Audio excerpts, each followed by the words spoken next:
Is it working now? Are you guys gonna not be fucking annoying this time that I start the stream? Are you guys not gonna just like repeat the same thing over and over again in chat? Because if that's how this is gonna go, it's not gonna go, okay? Don't put me in a fucking bad mood, alright? It's annoying. Just repeating yourself over and over again when I clearly am aware that there's a fucking issue and I'm clearly in the process of fixing it. Maybe shut the fuck up and let me fix it instead of spamming the fucking chat with, oh my god, there's no sound, oh my god, there's no sound, oh my god, there's no fucking sound, oh my god, there's no sound. You sound so fucking annoying. Like, you're so annoying. Just shut the fuck up, let me fix it, and shut the fuck up. Like, seriously, shut the fuck up. Shut the fuck up. Dead ass. Y'all are fucking annoying. And fuck this stream, it's getting age-gated.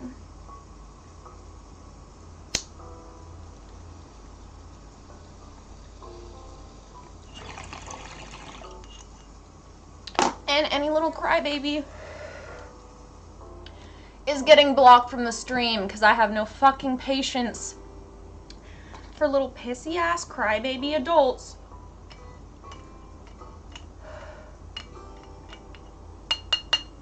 who get triggered when I call them out for being fucking annoying, okay? No one gives a shit about you or your feelings, so shut the fuck up. Okay. Time to start removing people. Hey, Chuckles, you want to go through and remove the fucking annoying people? Because I actually didn't get on stream today to be fucking annoyed. I got on stream to hang out with people that are fun, so we could do a giveaway, so we could bake some cupcakes, so we could read a creepypasta. Not so little fucking children can come in here and be little fucking crybabies because the sound wasn't working for 2 fucking seconds. Oh my god. Like, so fucking annoying.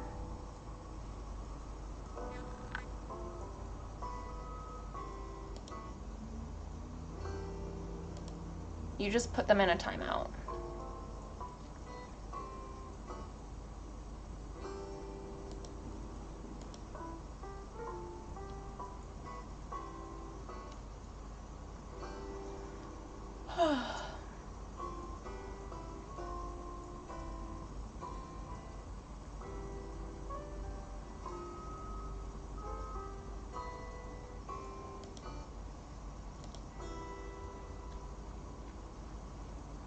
Anyway.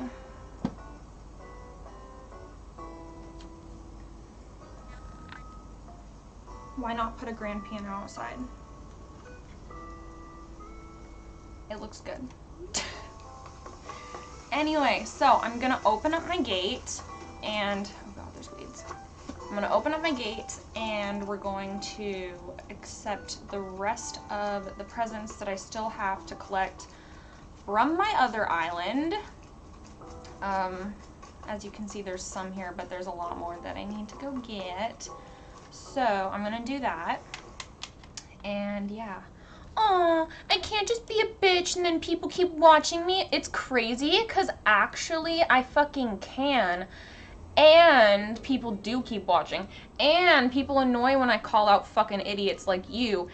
And most people aren't fucking idiots like you, so they don't even need to be a little crybaby about it when I am a bitch, because it doesn't apply to them. And the only people that really get upset are the people that are fucking annoying.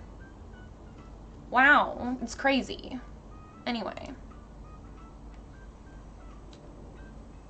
Like, sorry that you're a little fucking pussy, but most people can handle some criticism.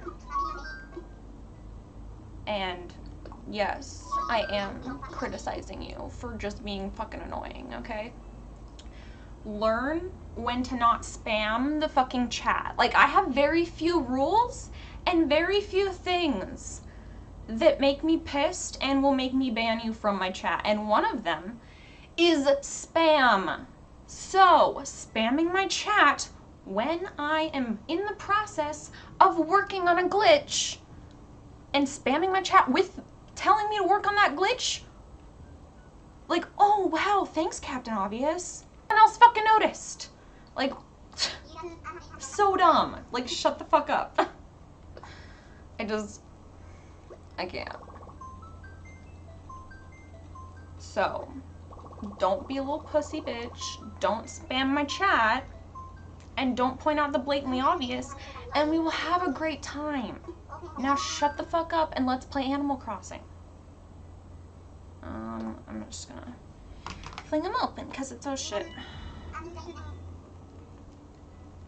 this has enough battery. How much? Okay, no, we're good, we're good. Got worried there for a second. I thought my thing died, but we are good. I'm gonna come to this island and I have to make 2 trips. Ugh. Why are my frames dropping?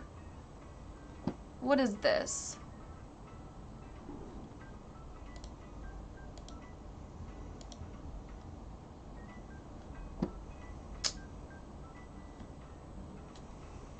God damn it. Hold up.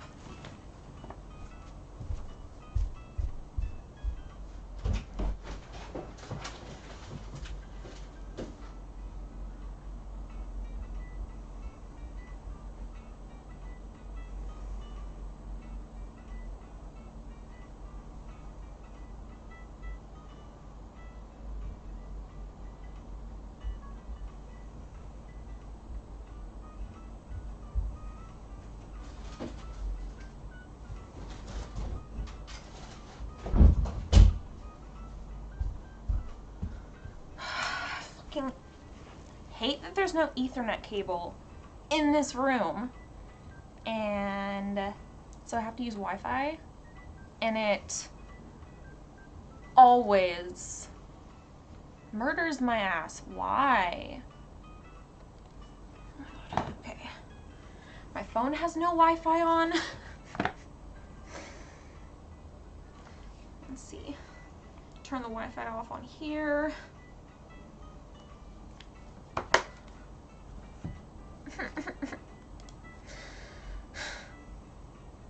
Okay, I think I should be okay. Yes! I fixed it. Okay, we're good. We're good. We're good. Let me text my boyfriend and tell him that we fixed it.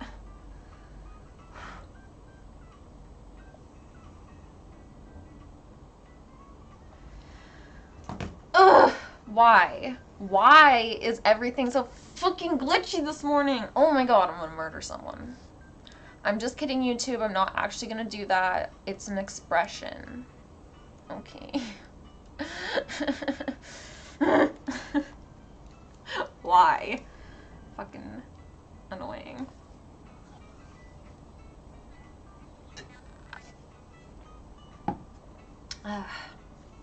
Okay. Heading over to the island.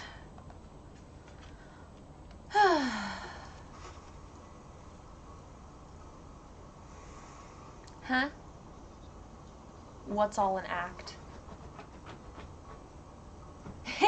There's actually no construction going on right now, weirdly enough. For once. For once, that's not the problem. I hope that what's his ass will leave finally. I forgot his name. What's his fucking name? See, I hate him so much I forgot his name. What is the squirrel? Fuck.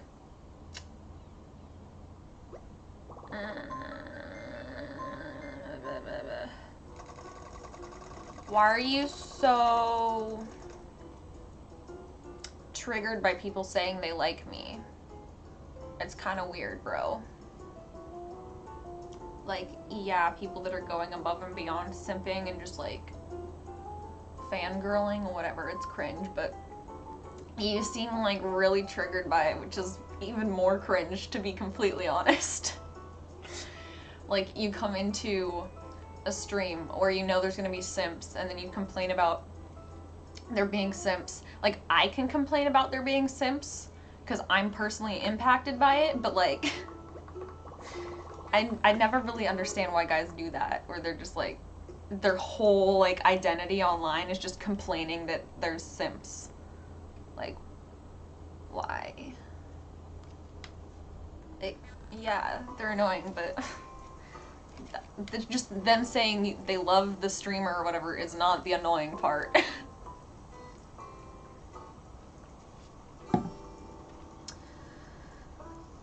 What's his ass?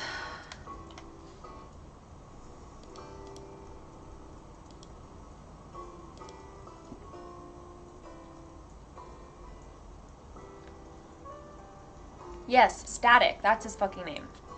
Ha! Static. Fucking Static needs to get off my island. Okay. Let me drop these off. There's a lot.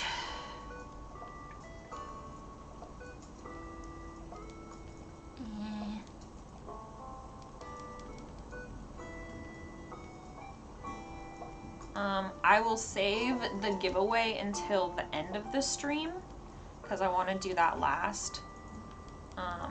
So after I get all these presents migrated here, then we're gonna do a creepypasta. And then, hopefully by the time that we do that, the cupcakes will be cool enough that we can go make some frosting, and then we can decorate them. I'm gonna make some cream cheese frosting. I figured that I should just like make the cupcakes beforehand, because it would take like a really long time to, oh shit, I forgot there's makeup on my nose, fuck. But I figured it would take a while to, you know, make the cupcakes and everything. Plus I'm just making boxed cupcakes, so it's like not anything special. So I don't really need to show you guys how to do that, because I've already done that before. So yeah, I'm always too lazy to actually just make cake, but whatever. Box pasta, what? Box cake turns out fine, honestly. Yes, so the cupcakes they're red velvet cupcakes, and my idea is that I'm gonna do a like raspberry or strawberry, I don't remember which jam I've got right now, but the red jam I have, I'm going to use that and make like a blood filling with it. And then I'm gonna do the cream cheese frosting, but I'm gonna leave it so you can like still see the filling inside. So it's like kind of around the filling, if that makes sense. It will. And then I'm gonna put like, I have these little tiny like bone candies, and I'm gonna put those in the blood. Yeah, so that's my plan. It's gonna be fun. I also made a few little tiny cupcakes that aren't gonna have any filling or anything. They're just like extra because I had a lot of batter and I didn't really want to make that many cupcakes. So, oops.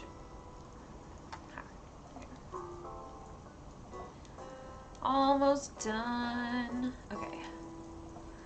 Last one. There we go. Let me go grab the rest. And then we'll be good.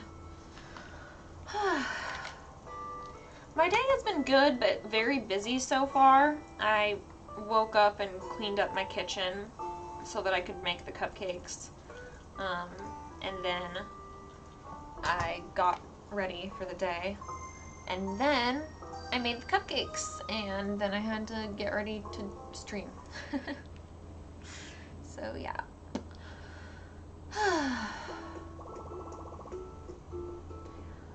Yeah, what are you guys gonna do for Halloween? My plan is to, well, I'm gonna try to hop on in the morning and stream for a little bit, because there's gonna be Animal Crossing stuff. So I was thinking I could hop on, do like the Animal Crossing Halloween event, and then I could, I have maybe, if there's time, that is. So we'll see. But if there's time, then I was also gonna hop on and do another like little bit of a baking stream, because I've got,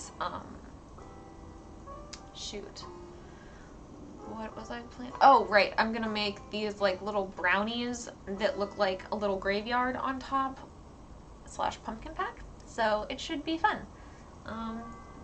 So yeah, I'm gonna hop on and do a stream, and then after that, I'm going to probably do some baking for a while, and then I'm gonna have like Halloween movies playing. I'm gonna do a Halloween Town marathon, and then also some horror movies.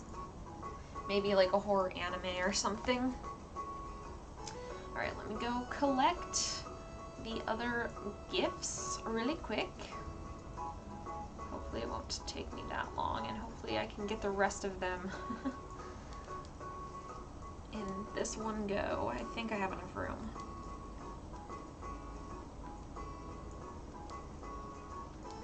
But anyway, yeah. So, should be fun.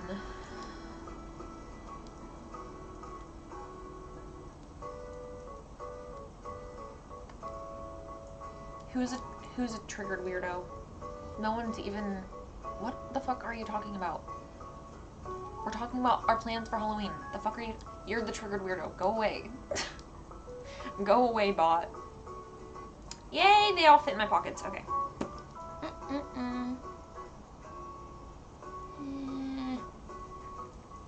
Now I'm running to the airport. And okay.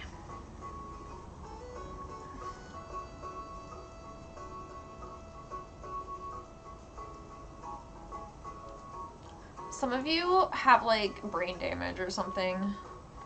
I would call you another word, but YouTube doesn't like that word, so I'm not gonna, but I'm thinking it, okay?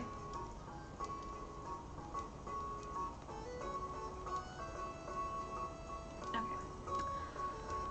And last trip. We should change my outfit again and do shopping.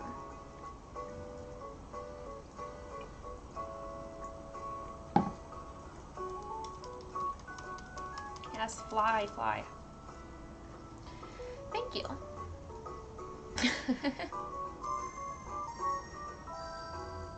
You're literally a bot. Shut the fuck up. Can you ban the bot, Chuckles? Because the bot needs to fucking go. Like, no one's even talking about politics. Shut up.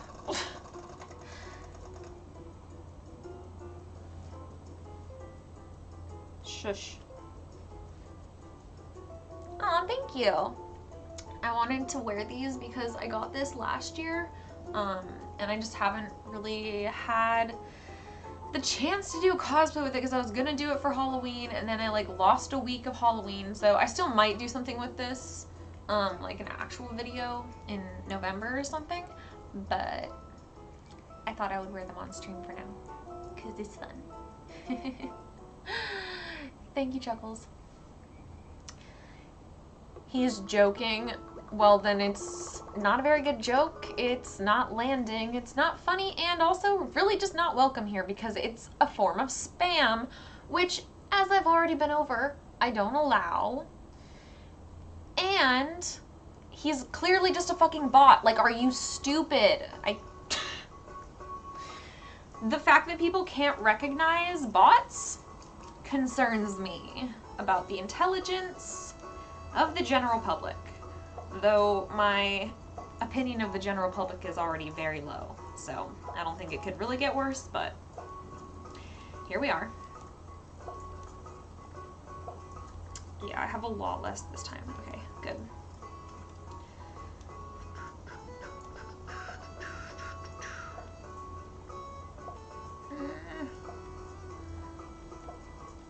Well, once I drop all these. We can go buy some more wrapping paper too.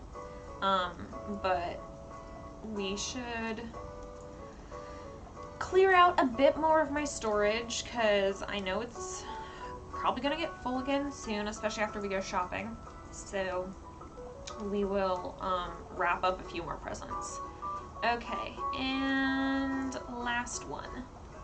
Yay, all done. Time to go. Yes.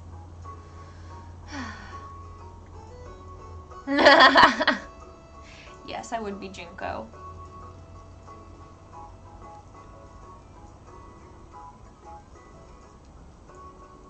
Alright, let's fucking go. Get off my island.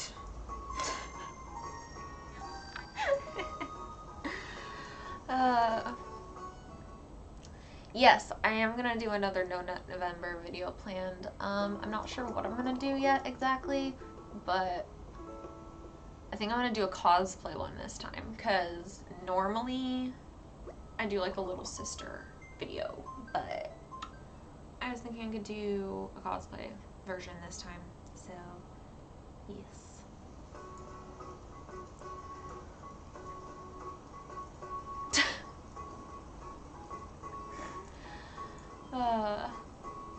See, I've never really played Rainbow Six Siege, so I don't know much about it, but I like when games do Halloween or like holiday events. It's so fun. Okay. I wish that The Sims would do more, but they're more busy on like forcing people to buy their shit fucking games.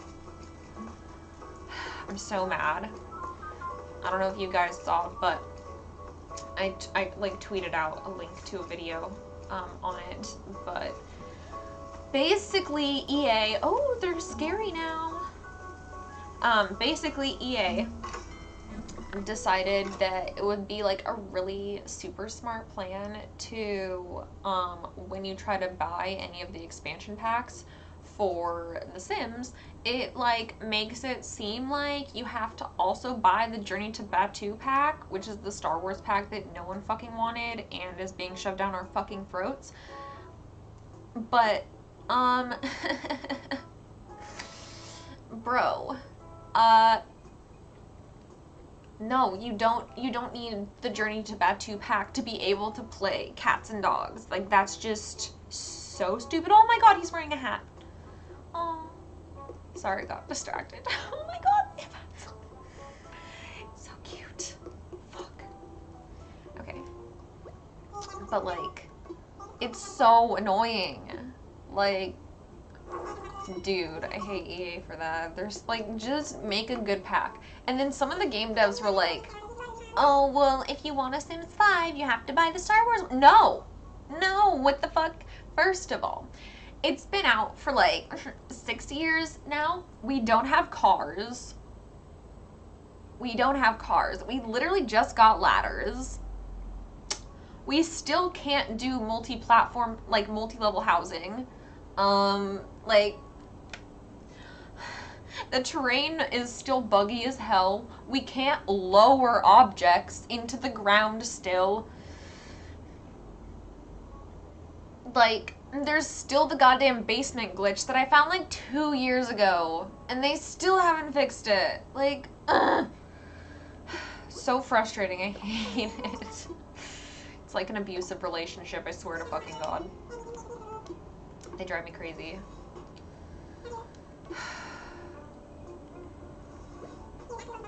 And then, like, oh my god, the other thing that's so annoying is, like,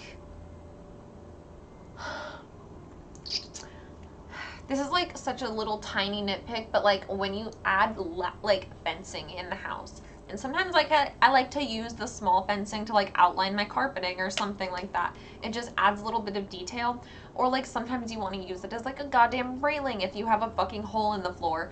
For the stairs, you want to put a fucking, like, fence up to act as a railing.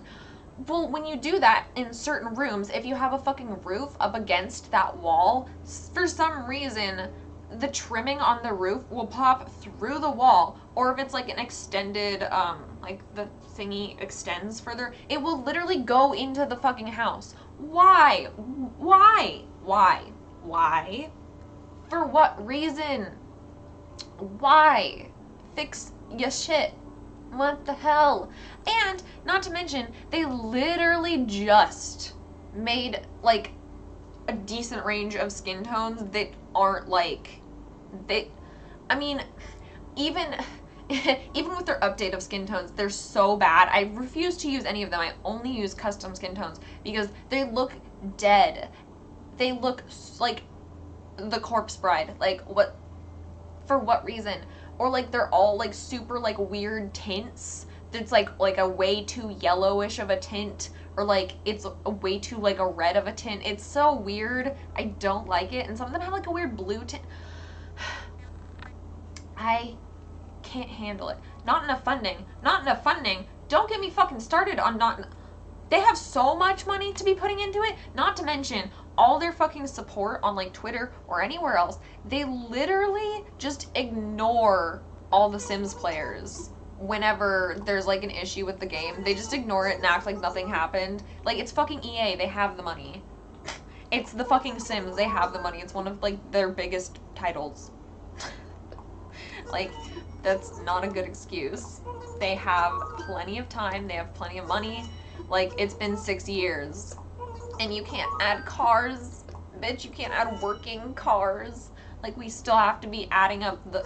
Like, you literally just finally gave us the debug stuff so we could, like, add the, like, cars that you see driving around in the background, but you can't use them. Oh, buddy. Buddy, you having a bad dream? You're okay, buddy. But yeah. Fuck EA. They're so annoying. They drive me fucking crazy. Anyway. Whatever. It's fine. It's fine.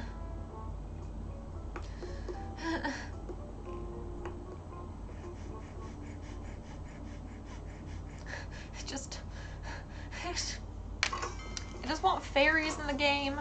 Like... Oh my god, also... I just finally am able to actually play with my Sims again. For the longest time, all I could do was build houses because my game was so fucking glitchy. And maybe it's from the custom content, but I think it's not because it wasn't glitchy and then they updated shit and then it was glitchy, so... And it was without custom content. It was still... It was still glitchy. So it's like... Whatever. But, like, my Sims, I would play for, like, I'd play for, like, 2 seconds. And they would, like, stop what they're doing. They'd stop all commands. And just stand there. Like, what the, what? Why? Why? It's so annoying. But, yeah. Goddamn it, EA. Why are you like this? Just fix your goddamn game. It could be so good. Like, look at Paralives. Look at Paralives. Like, come on. They've done what Sims hasn't been able to do in, like, their fucking 15 years of existence or however long they've been around. Like, I don't remember when The Sims 1 came out. But they've been around for so long, and Paralives just comes along and in, like, 2 years does what everyone's been asking them to do forever. And they just, like, do it. Like, wow. What the hell? What the hell, EA? Why didn't you just do this shit? Like, why didn't you just do it? God damn it. Why? Why are they like this? It drives me crazy. We were rooting for you, EA. Not really. I mean, sort of. I need to get rid of these plants. Hold up. Get rid of the plants. And then we'll, like, wrap a few more presents. We'll just use the rest of the wrapping paper I've got. And then we will go do a creepypasta. Yeah. And then we'll do the shopping later.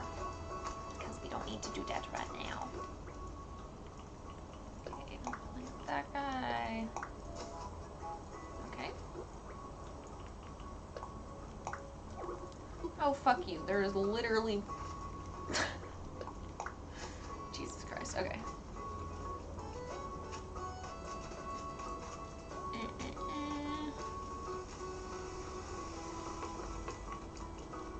Honking.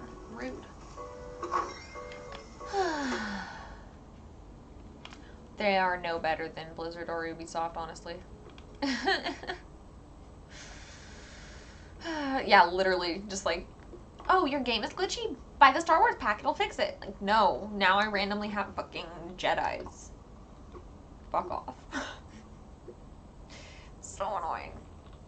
Okay, let's see. What do we have here that we could get rid of?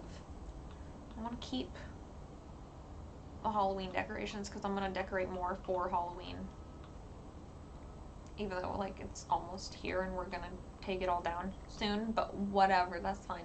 Actually, when it's not Halloween, I'm just going to turn everything around so you can't see the scary faces, and then it will be perfect for Thanksgiving. Because it'll just be pumpkins. So, yeah. Okay. Let's get rid of that. And we don't need all the beach balls, I guess.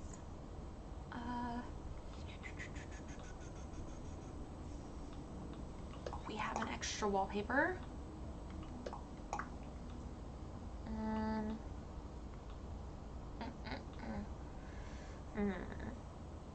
want to get rid of all the extras. That's an extra. That's an extra. Get rid. Get rid. I'm gonna keep the yellow ones. I like the yellow ones. Get rid of that one. Do I have any duplicate clothes? That's a good one. Because I probably do. Maybe. Maybe not. Maybe I already culled these a bit.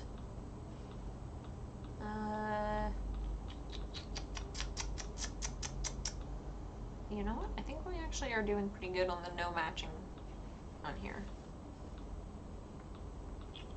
Wow, I don't have any duplicates. Oh, found one. Found another one. Oh, and another one. Okay, finally. I was like, there's no way there's no any. There we go. We've got extra hats. Got a lot of extra hats. Actually, you know what? I'm going to just get rid of these in general because I'm never going to use that.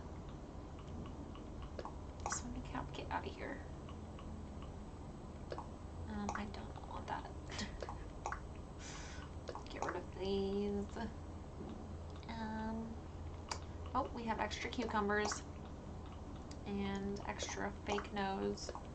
I like how it says fake nose. It's clearly just a clown nose. Maybe we should dress up like a clown. That would be fun. We'll do that later. Okay. Shoes. Any shoes?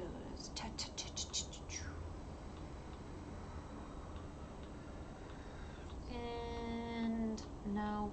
Oh, I already had a bear umbrella. Well, oh wait, I can't. Whatever, I'll just drop it. Someone else can just pick it up. But I can't wrap those, which really sucks. Oops. Why is there a knot in my hair? The fuck? Okay. Oh, wait, JK. I have extra flip-flops. Oh, and more extra flip-flops. How did I miss that? I have a lot of fucking animals. La la la. I got lots of pumpkins. I'm gonna wrap up. Oh, okay. Time to wrap things.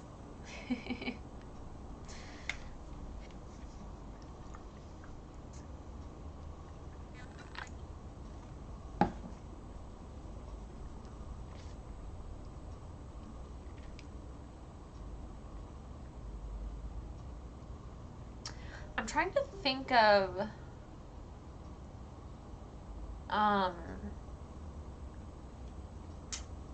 I'm trying to think of fucking what games I've played by Ubisoft.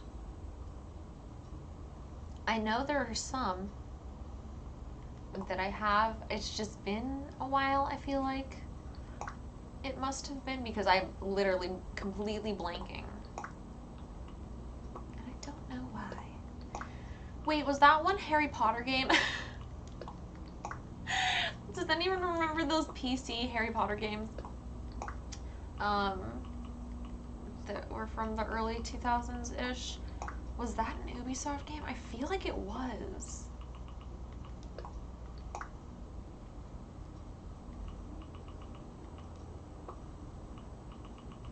Those were Activision? Dang.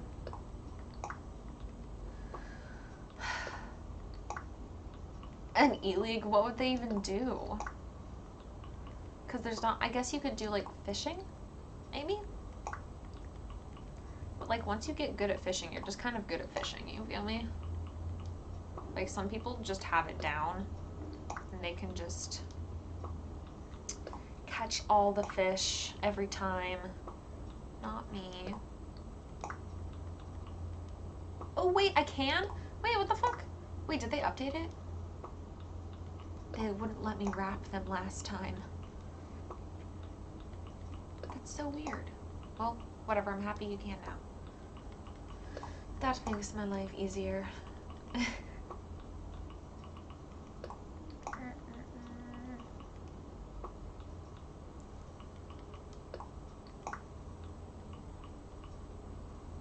I do like Nintendo a lot.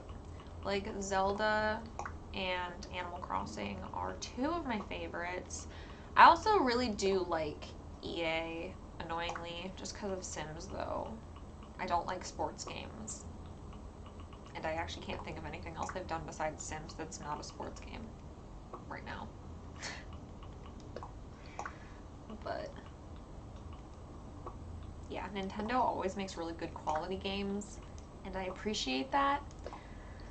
Like, there's usually not a lot of glitchiness happening with Nintendo games. At least I've never noticed it. Or if there is a glitch, usually it's intentional. The only thing is they're, like, so annoying about their fucking copyright. Like Pokemon too, like, so good. Okay, let's go drop these. Oh, right, they do Overwatch. For some reason, I feel like they don't. Oh, wait, is that Blizzard? Yeah, okay. That's why I was like... I think... Hey. Are you gonna come tell me you want to move?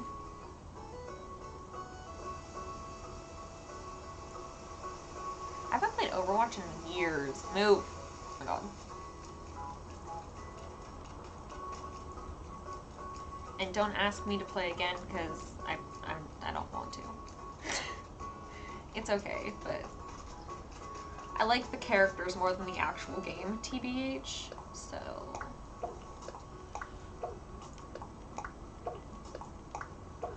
Yes.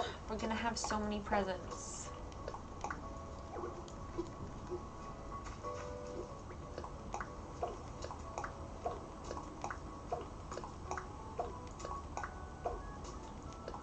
We'll just drop these, and then I'll leave it at that. This will be enough stuff, I think. Watch it all be gone in like 2 seconds again. I tried to get more this time so that wouldn't happen.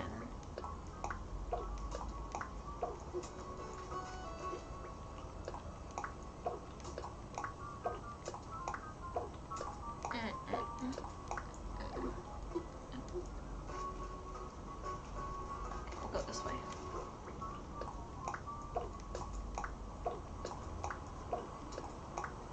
I like these, they match my outfit. Yay, we have a bunch of presents now for when people come. These are definitely going to be gone in like 2 seconds. Alright,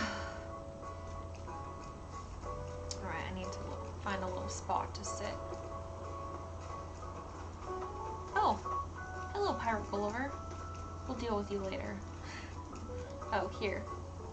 that works.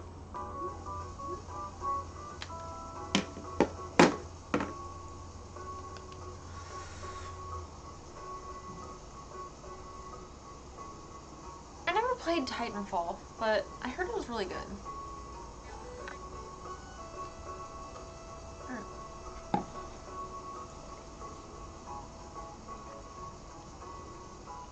Stepmother butchers the fairest legs. What?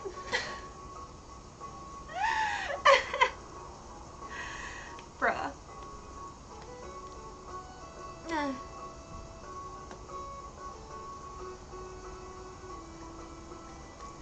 Dude, I feel like that with so many games. Oh, speaking of which. Okay, so I was shitting on Genshin Impact, or whatever it's called. But yesterday, my boyfriend downloaded it and started playing it, and it actually looks cute. And it looks like a traditional MMO, so actually, I might be into that. So, might play that in the future. But I want to do my time at Portia first because I love it so much.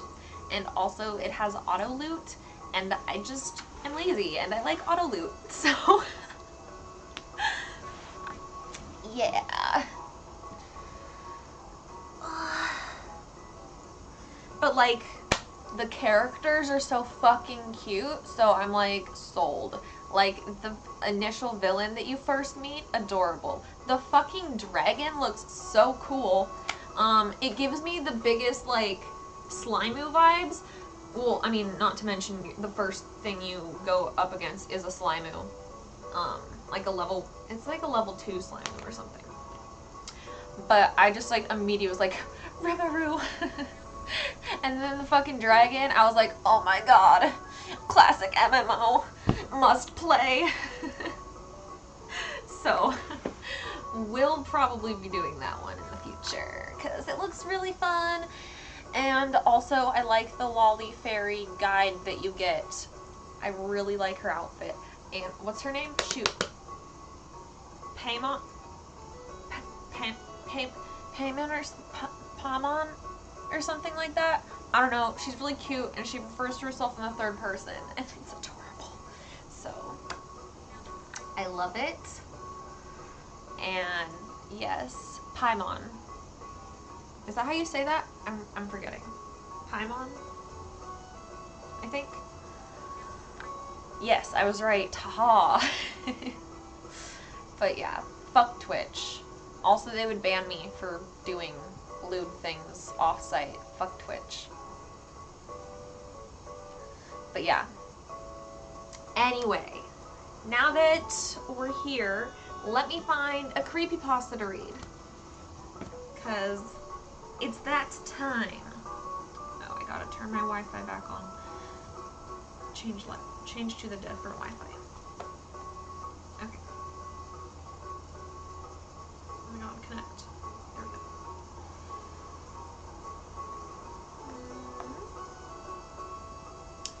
go. Okay. I'm gonna just go to the creepypasta wiki and click random. Actually, I'll just go to the creepypasta website and click random. Okay. Random story. Let's see what we get. Oh my god. Let me click it. Send me to random story, please.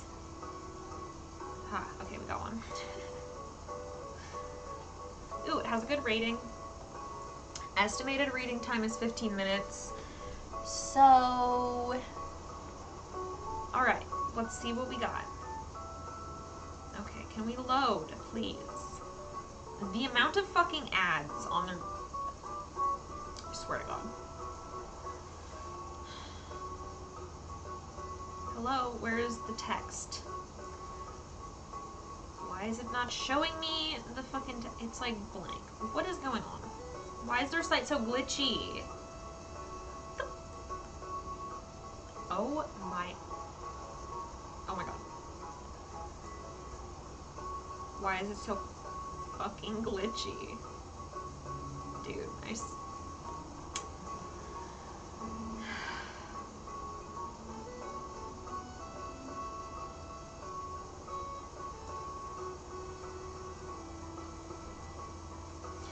I'm gonna lose it.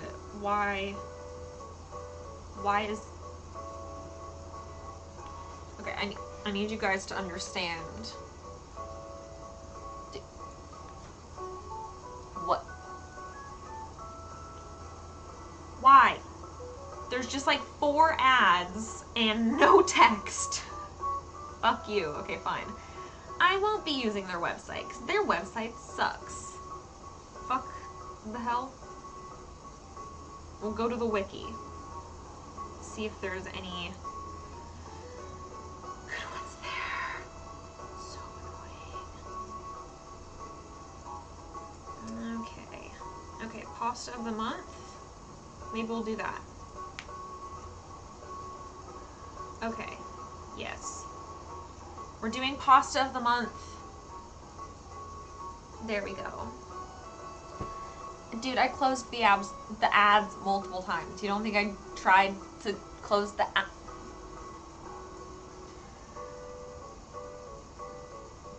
Their site is just glitchy as fuck. Okay.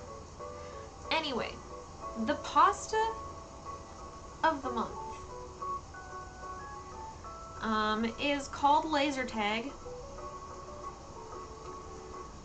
Ooh, it's a little long, but I think that's fine. All right, let's go. But if it's the pasta of the month, it's probably gonna be good. So let us dive in. Let me turn.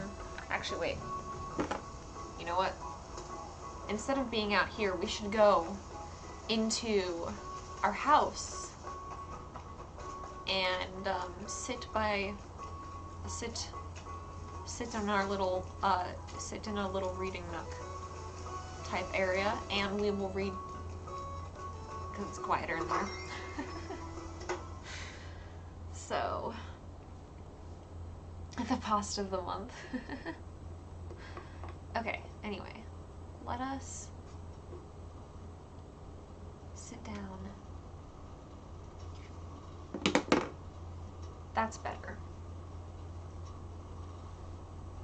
Okay, let's do this. Okay. Laser Tag. Who is this by?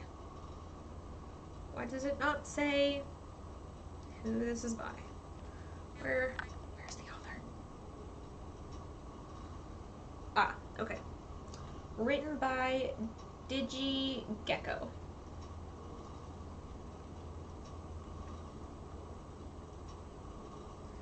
Alright. My therapist asked me to start writing a journal, or maybe a recollection of past events, whatever I thought was best. A few years ago, I would have thought that writing down my thoughts and feelings was pointless, as would be seeing a therapist in the first place. Oh, look, this is very topical. I thought I got a handle on things on my own, you know, doing the macho act of not asking for outside help. I guess things changed when I saw an old friend a month ago, and every explanation and excuse I had come up with and made into my personal reality was thrown out the window. There was a sense of vindication after I left that friend's house, but with it came a dreaded truth. I've never told this story to anyone outside of my childhood friends, and through my accounts to the local police, who had me repeat it over and over, but only one of us was actually there when it happened, the only one who really saw it. I've never liked talking about myself, but Dr. Strauss said that doing so would be cathartic, a release that I needed to have for any chance at further progression. Before I started my sessions, I would have never bothered.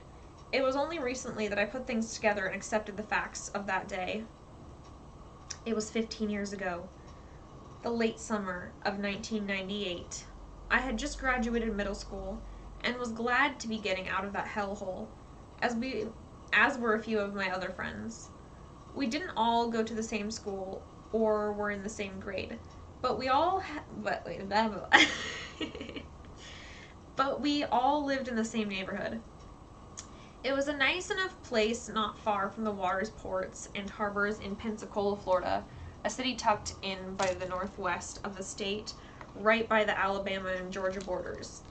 As you might imagine, summer was hot and muggy, and the town didn't have too many attractions for kids.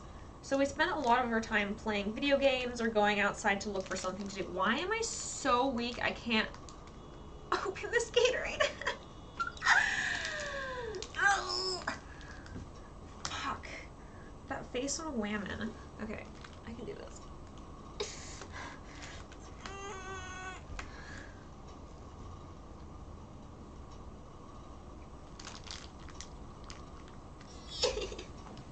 Why?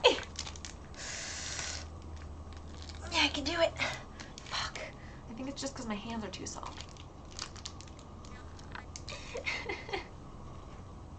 What the fuck? Yeah. I did it. Oh my god. Yes.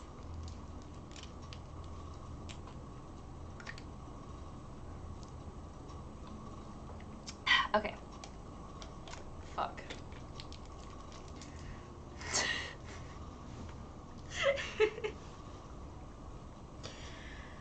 Okay, sorry. La la la la. So we spent a lot of our time playing video games or going outside to look for something to do. Often inventing sports or stupid, brutish games. We were a group of 6 boys when we all got together. Our parents all knew each other for the most part, and despite a few rivalries and some fights amongst us over the years, we got along pretty well, all growing up within a mile of one another. I don't want to say too much about them, because we've all broken apart over the years, and I don't know where we've all ended up, or how we've dealt with what happened. The last thing I'd want to do is have this story somehow go public and get big or something. Lol. And then some reporter goes out tracking us down and opening up some old wounds that some of us might have healed by now. Anyway, here are their first names and some overly generalized descriptions of their personalities. I don't really want to talk about them, but here's their first name. Why is that so funny? Just please remember that these were actual people, not cartoon characters, when whatever douchebag gets a hold of this journal and decides to make it a TV movie out of it. I guess I've become a little paranoid over the years. First, there's me, Justin. You'll find out enough about me through the story, so I won't bother sharing anything about myself here. Brian was our group's only black kid, and he was always fairly mellow.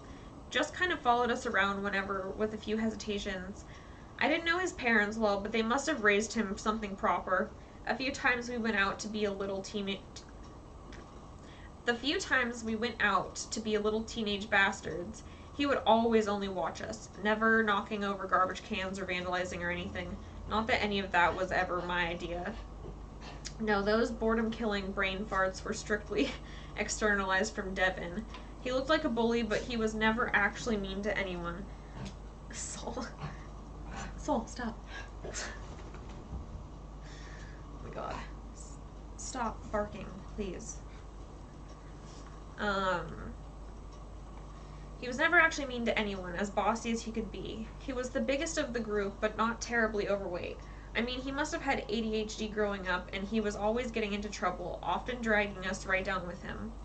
Gilbert. I swear to God, that was his name. And yes, he caught a lot of flack for it.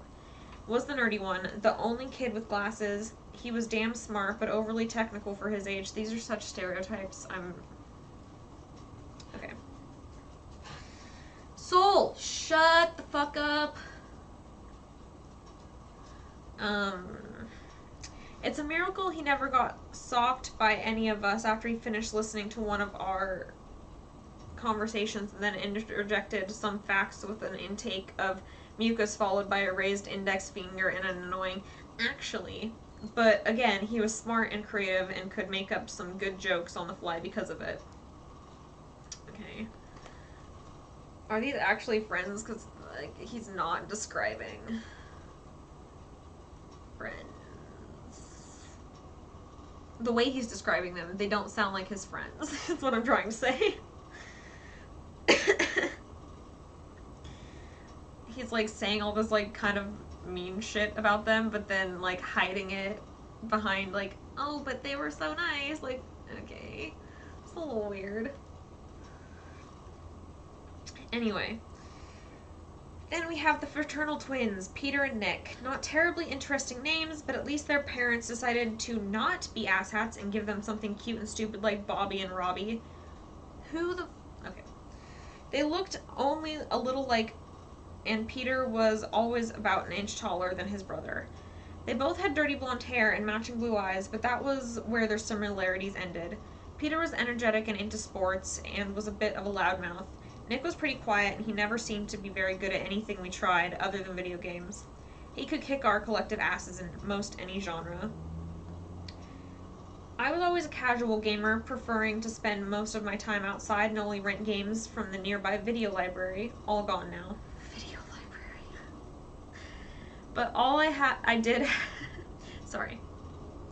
But I did have several systems.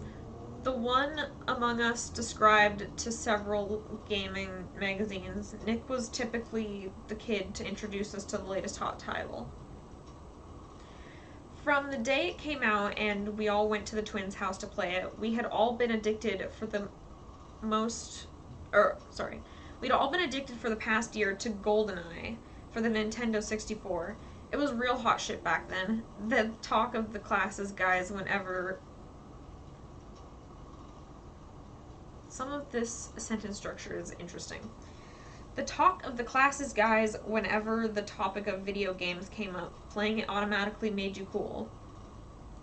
The game led to many late-night sleepovers, something lasting until the first morning light in the summer. Sometimes lasting until the first morning light in the summer. We played other things, of course, mostly Mortal Kombat and Mario Kart, but the epic James Bond shooter was the crown jewel. Four-player games were awesome. 10 minutes of shooting each other in the face and being blown up with mines and rocket launchers. The two lowest scoring players would trade with the two spectators of the previous game, and those watching for a round would usually go scrounge for sodas and snacks. They were good times for us, and sharing the game together put a few inventive thoughts into my mind for a new game of our own. We still had to do something during the daylight hours that we would rather spend outside. After I threw out the idea of a real-life first-person shooter, first of all, we quickly came up with the idea of a game simply called Guns. The name really showed how creative we could be. It started as an advanced game of hide-and-seek. After a few free-for-all rounds, we found splitting into 2 or sometimes even 3 teams was more fun. This sounds kind of lame. It does.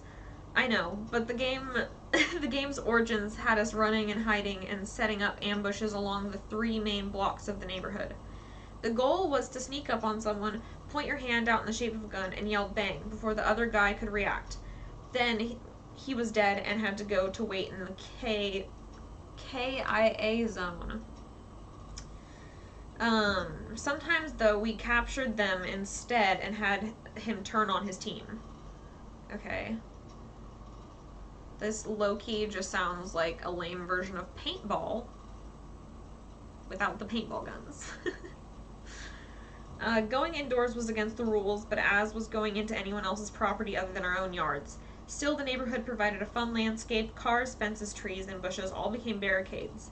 Sometimes we'd even climb into the branches to hide, waiting for our prey to get close. Since you could contest a distant hit as a miss, the closer you could fire, the more likely the other kid is to admit their death. And hiding was as important as sneaking around. The back of Brian's dad's pickup truck was a particularly good place to hide. Many lives were claimed in his driveway. To keep things fresh, the game evolved quickly. Walkie-talkies were soon used to let teams separate and keep in communication with each other. We made up more pretend weapons than just hand pistols, like the long-range arm rifle and the invisible rapid-fire machine gun, but it was dawning on us how ridiculous this was starting to look, especially to the passerby, jogger, or dog walker, the civilians we shared the neighborhood with. So we started trying other guns, but nothing worked quite as well as our simple phantom weapons. Water guns were nice on hot days, and we tried out water balloons as grenades. If the splash hit you, you were dead. But the range was, of course, poor, and if you forgot to pump it, you'd just end up with a sad little trickle of water that couldn't reach your target, after which they'd spray you back amid a laugh or two. It was kind of cool finding sources of water around the blocks for refills, although it was kind of cool finding sources of water around the blocks for refills, though. Ammo caches. The only time we tried Nerf guns... One time... Why can't I read? The one time we tried Nerf guns ended in a resounding failure. Why? That's what normal people use. We literally did that at my high school. Whatever. Which would not be allowed now. I'm so glad it was, though. That was fun. Not only was their range poor... What? What kind of fucking Nerf guns are you buying? The fuck? Shit ones, I guess. But we lost half the darts we fired. Okay, yeah. Like water guns, these were toys meant for running around like an idiot in the backyard. That wasn't what we wanted. We wanted the thrill of the hunt, the team play, the ambushes, the go join the military. The double crosses, the crushing defeat, the strategy. We had to perfect our game somehow, with something better. I should mention that Nick and I took the whole thing a little bit more seriously than the others. If having Gilbert on your team gave you a strategist, Devin provided you with a fearless berserker. Brian was the patient soldier who could hide for long periods of time, and Peter was your jack of trades grunt. Then Nick and I, who were average at best, wanted a different role. We were the game masters. Yeah, I'm sure you thought you were.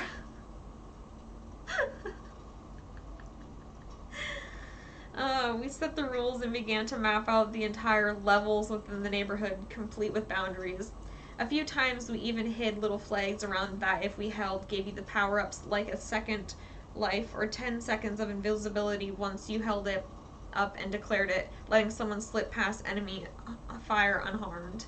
This literally sounds like the beginning of an episode of Criminal Minds, and I'm...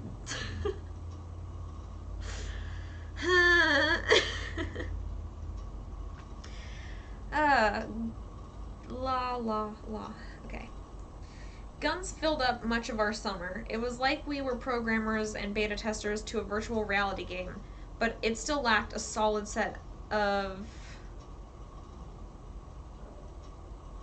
armaments.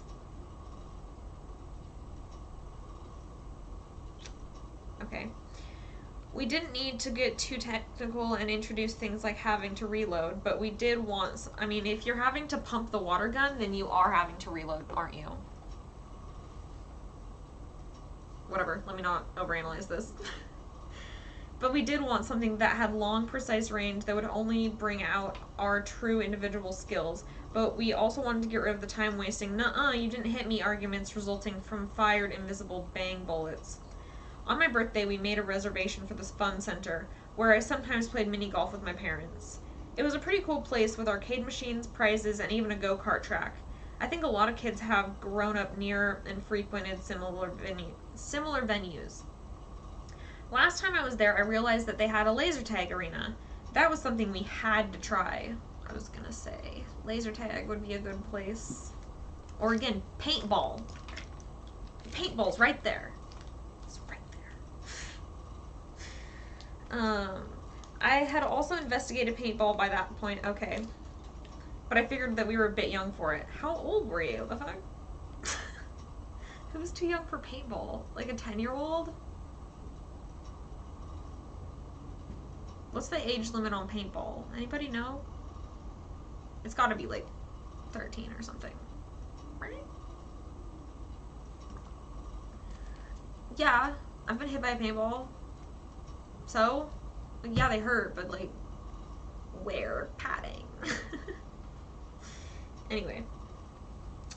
But I figured we were a bit too young for it, and I didn't like the idea of having only some boring backwoods to play in. Clearly, they don't have epic paintball courses. The fuck? They should find one. Or strapping in on all that gear. Why? The gear's the fun part. I mean, it's one of the fun parts. Gotta dress up for it, okay? Gotta get all camo and stuff.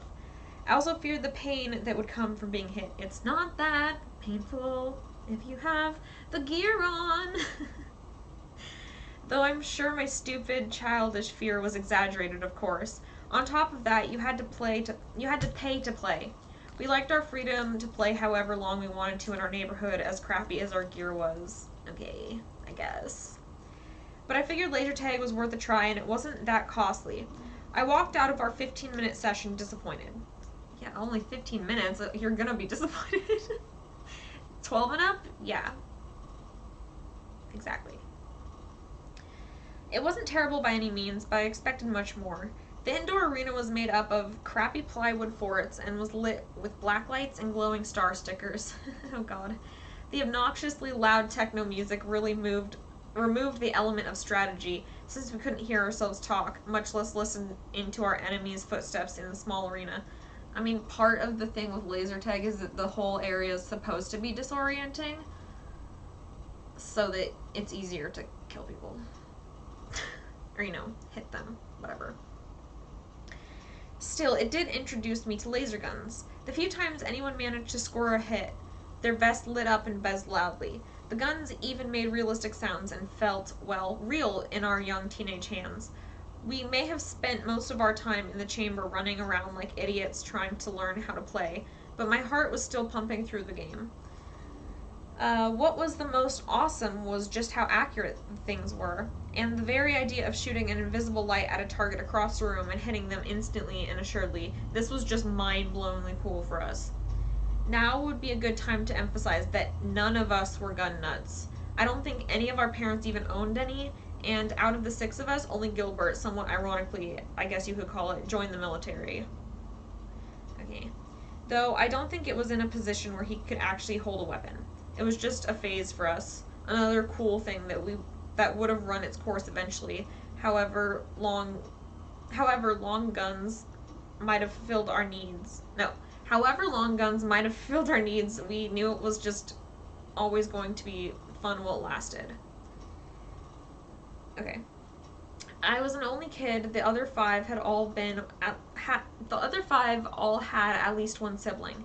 And that meant that I relied on my friends for human contact, and my parents spoiled me, Dad especially.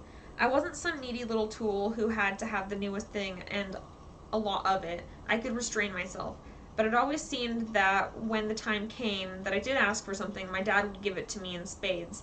Like, no expense was too great, and he was always eager to please. That sounds nice. Can you share?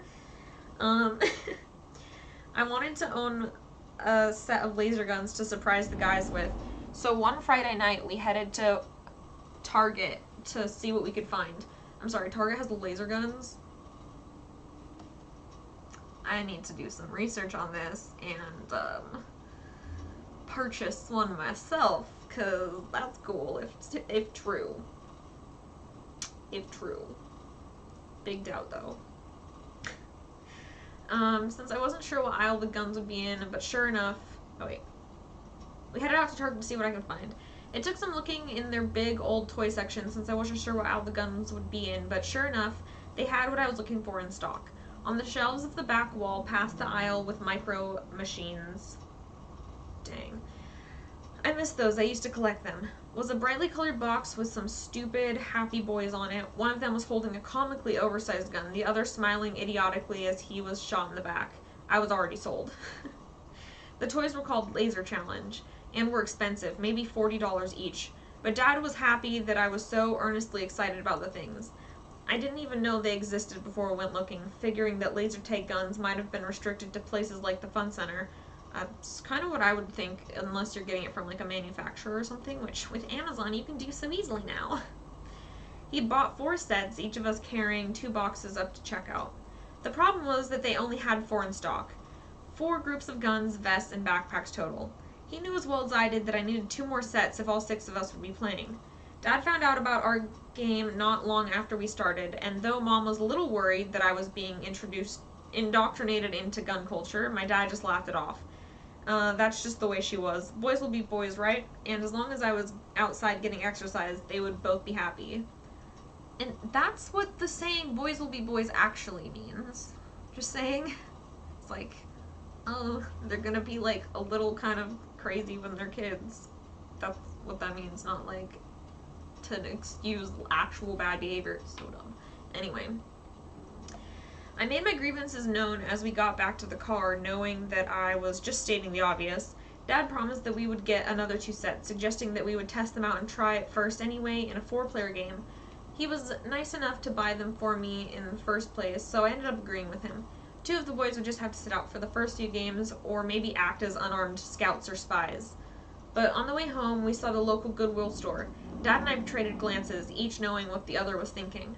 Mom got some of her dresses from that store, and Dad would bring home quirky little handmade things whenever he stopped by. But I never found much of an interest there, and I didn't like the feel or idea of secondhand stuff. Despite that, I knew it was worth a look. Maybe they had even had another set or 2 for cheap. Yeah, fucking doubt. Like, okay, sure, maybe Target would have laser guns. Maybe. I would believe that there's only 4 in stock. However, if that was the case, you could just pre-order some more from Target, because they can do that. You could just be like, here, I'm gonna buy 2 more. When you get more in stock, give them to me. Also, there's no fucking way a Goodwill would just also have the same thing that you just picked up from Target. That's not how that works at all. Like, bro. Like, what? Where is the story going? I am very interested, but also confused. It was late by then, near closing time from what I remember, and the checkout lines were filled with shoppers. Why did I read shoppers as strippers initially? Wow, okay. Many of them mothers with bored kids. Their arms full of worn and fading clothes. Just for fun, I checked out the video game sections first. But most of the games were still from the last generation. Yeah, because it's a fucking Goodwill. Since they weren't what I was here for anyway, I hurriedly guided my dad to the back where the used toys were. I always hated the smell there, the one of mildew and dirty diapers, so I didn't want to stay long. We looked around for a bit, but the old toy section was so small that much of its space was intruded upon by old VCRs and crappy televisions playing Disney movies on a loop. It became obvious quickly that our search would be fruitless, but again, I wasn't too disappointed. I was happy with what I had for now. As we turned to head out and return home, I noticed a black cardboard box hanging out just a little behind an ugly teal shelf littered with the broken corpses of stuffing spewing teddy bears. Okay. I was just going to leave it be, figuring that it was a moldy toy tomb by now, but then I saw the shape of a gun on the box's side. Was this really what I thought it was? I rushed up to it and pulled it out with some effort, as it was snug between the shelf and the wall. Wait, I'm gonna just like make a little prediction right now. The gun's gonna be fucking haunted. And it's gonna like actually kill people or something. I don't fucking know. But like, oh, come on. My reaction upon pulling it out and looking over it was unimaginated joy. Unmitigated joy. Okay, that makes more sense. I was like, what? Like it was suddenly Christmas morning. The first thing I saw were 2 handguns held by a pair of admittedly badass but typical 80s white kids, holding them upright like they were spies. And the guns didn't need to be overly stylized like the Laser Challenge ones in any way. They spoke for themselves. The box was solid black except for the photo cut out on the front of the 2 kids, swirling a James Bond gun barrel that ended in the white circle behind them. Sure, it was clearly a knockoff image, but it naturally excited me even further given the GoldenEye was still my video game goddess at the time. And the guns were depicted accurately, positioned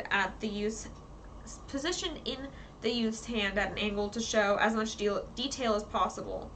The box's paint was chipped in spots all across it, and the cover was especially faded. but it still looked pretty damn cool. I wondered what lucky kids this must have passed on to over the years. Judging by its look, I had to guess that it was quite old. I mean, if it's 80s style, I would assume it's from the 80s. I was right. In the corner I saw the copyright of year 1908. The last digit had been replaced by raw cardboard where the paint was completely gone, but the age of the product didn't bother me too much. I remember wondering even back then that a set of laser guns from the 1980s must have been quite pioneering. Yeah, these had to have been quite expensive ones. You don't say. That's why they're probably haunted. I'll trust it. I opened the box and saw the quality put into the toys. The cover didn't lie.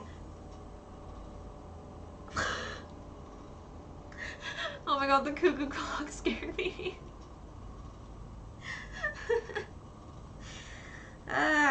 Okay. Better yet, there were 2 pairs of guns and frontal hit detection vests held firmly in an oversized styrofoam mold, indicative of the past decade's environmental lack of foresight. I pried one of the guns out. It was small, but it had some real weight to it. And the build quality was quite good. It was made of strong, solid black plastic, and had a few metal trimmings purely for aesthetics, to make it look like it was a toy. The tip of the barrel where the laser was fired out of also made out of metal, as was the trigger and the iron sight. It quickly occurred to me how dangerously real this thing looked, a sharp contrast to the orange and gray laser challenge weapons. If it weren't for the swirling metal bezel around the edges that gave it more juvenile appearance, someone was just asking to get shot by cops waving this thing around. Oh, is that where this story is going? Interesting. By this point, Dad had come over, giving me an impressed, "Whoa, what did you find?" He knelt down to the floor to examine the set for himself, and then noticed something on the gun as I was still looking. As that I was still holding. He pointed it out to me, and I was surprised I hadn't seen it. On the back of the iron sights, there were 2 green glowing dots. They didn't blink or waver when seen at different angles like normal LEDs. I'm going back to haunted. Furthermore, there was no on or off switch for them, or the gun itself, or battery compartments. Anywhere.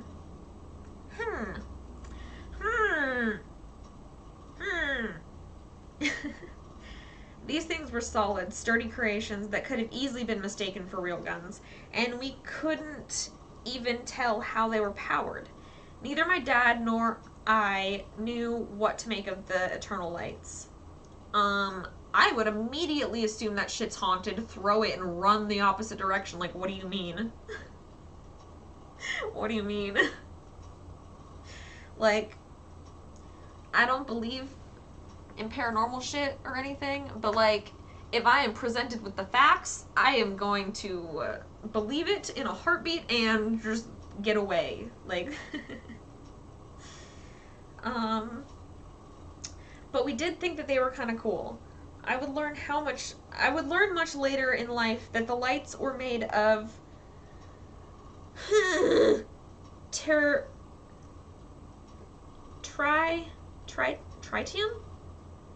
tritium? A radioactive element used for illumination on some real guns and watches or other equipment that might, for whatever reason, need a constant but small source of light. Is that a real thing? Someone fact check that real quick, because I'm curious. Tritium is safe, at least for a radioactive material. Sure, okay, if you say so. But it was still an element that sheds its atoms. What is happening? Why am I getting a science lesson? When I found out about it later in life and researched it, I also learned that it was a key component in nuclear weapons. What is happening right now? Had either of us realized such an ominous fact about some of the material used in in a damn child's toy, I knew my dad would have never bought it. You shouldn't have already. You shouldn't have already. Bruh. What? Okay, sorry. The vests look a little more friendly, although the problem was that they only had frontal sensor boxes, no backpacks like the American units. Is this not American? I'm confused. What? Their bodies were made of plastic and had a single black circle in the middle where the incoming laser was detected. 4 leather straps were attached to the back of the device, held onto it with old metal buckles, which were another sign of the toy's age.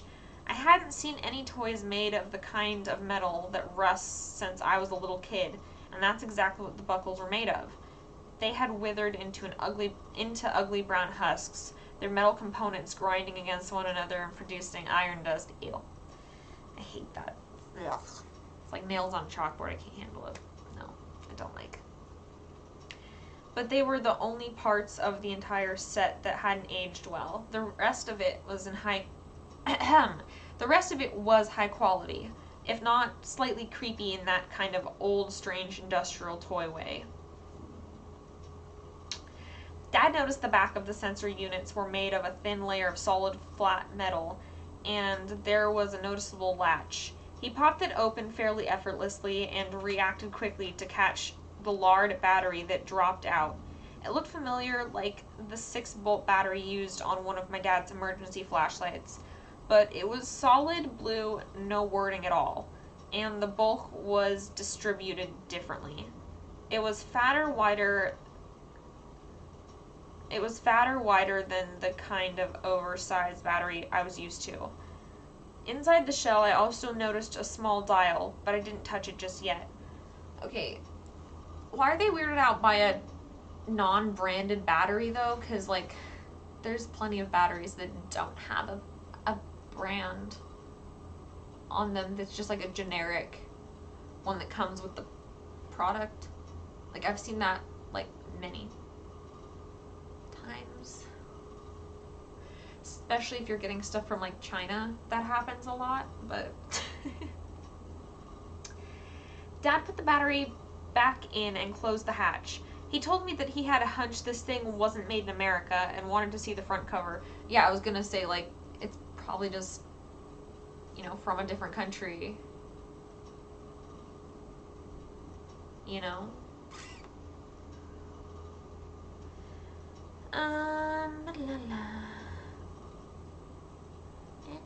Fuck, where did I flipped it over and noticed something that I should have had. I should have had.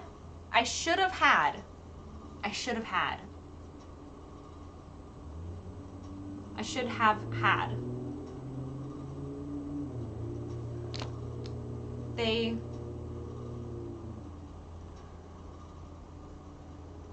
Like, technically it's correct, but it sounds so bad. The way they wrote the sentence. Like, you don't need the had there. I flipped it over and noticed something that I should have earlier. Would be fine.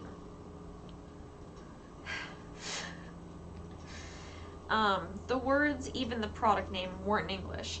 It was a language that I wasn't familiar with, almost alien to me, but Dad, older and wiser, identified it as Arabic. I thought it was strange since the box art looked so American. I mean, okay. I was disappointed again, believing that the laser gun toy from a different country wouldn't work with the other sets, and I breathed out an audible sigh. Dad noticed it and quickly cheered me up a little again when he pointed out something on the box. It was poorly translated, but it was English. In the corner were humorous but promising words, work with many type. Why would that be the only thing translated? It's convenient.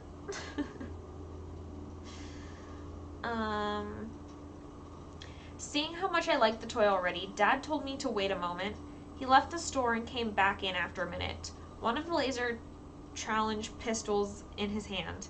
He flicked a switch on the foreign set's vest, making the black circle light up with a monotone chime. A few dozen red LEDs were behind the clear plastic, though a few burnt out. He gave the toy pistol a test fire at point blank, aiming straight at the hit zone. It worked, much to my delight. The vest fired out a small digitalized buzz, and 1/4 of the lights disappeared. After a second hit, another fourth went dark. Dad looked as if he had figured something out, and opened the hatch again to show me something. The vest had a hit point system, and the dial would control how much damage a single hit could do. By turning it all the way to 4, a single shot removed all the quadrants of the circle health, and it was a cool feature, but we always played one-hit kills. I knew I'd be keeping it all the way up. It wasn't as if our American sets had that option anyway. A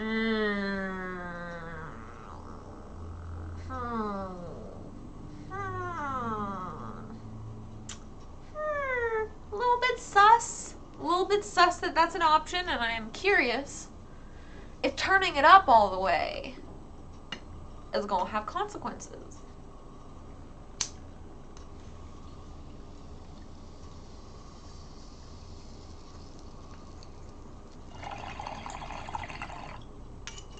That's what I'm thinking. Like,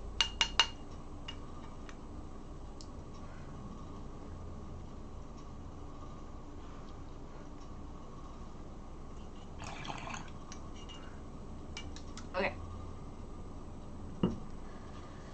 The last thing I took note of was that in the middle of the target circle was a slightly bigger red dot, which had a flat head, unlike the dome tops of the other lights. Okay. Its color was also a bit darker, as if it was wearing out. But both vests were identical in this regard, so I paid it little mind. I'm so curious where this is fucking going. Like, bro. Where's this going? We couldn't find a sheet of instructions anywhere, and my dad still had some hesitations. Although the system did seem to work fine, we tested all the guns and vests, and Dad even went back to his car a second time to fetch one of the cheap plastic hit boxes from the other sets that had what it looked like orange traffic barricade lights for its sensors. Again, everything was cross-compatible. That would never happen. You know? I mean, like, maybe, but doubt. It looked like it was a done deal once we found the faded peeling price tag. It was $20 for the complete set. It seemed like a really good bargain. This is where you might expect the person ringing us up to see the object in question and say something cryptic, or give us a frightful or glad to have that out of here look. But the old lady at the register was clearly tired and ready to go home, and any other time she probably wouldn't have known anything about the toy in any case. Dad paid for it, and we were out of that store just as it was closing. The next day, Saturday, I knew would be awesome. When the gang got together at the twins' house after lunch, I revealed the sets. They were excited by the whole idea of having our own laser guns. The foreign sets, of course, looked like the spotlight over the regular American ones. Brian suggested that we do some type of rock, paper, scissors to see who would get to use them. But after a debate in the end, I claimed one of them, having been the one to find them. I mean, you're gonna get fucked. We had to compensate a bit since the foreigns didn't have backpack units, making sneak attacks from the rear impossible on its wearers. This would be a huge disadvantage to the others, so we simply kept the American set's rear hit packs inside. It was a sort of lame, only being able to land an official hit on someone's front side, which meant waiting for them to simply turn around to actually kill them if you were stalking behind them, but we would deal with it. It's kind of funny. It makes it a lot harder, too. Nick was a little offended at first after I explained the reason he should get the other. He usually died first. Most often, Anne was a lousy shot. Quite an accomplishment considering the accuracy of imagined slugs. But his big brother, they're twins. But his brother Peter agreed with the handicap. And with that, we were off for a day of team death matches around the neighborhood. Gil and Brian were in my team the first time, and we kicked ass with a solid score of 3-0. After that, I took Nick and Devin. So both of the old sets were on a single team. Devin got taken down, but Nick and I were untouched by a long-range ambush that took place on one of the block's curves. That was the first indication that these old sets really were of higher quality, or at least more powerful than the others. Okay, foreshadowing. Aw, thank you! Thank you for the donation.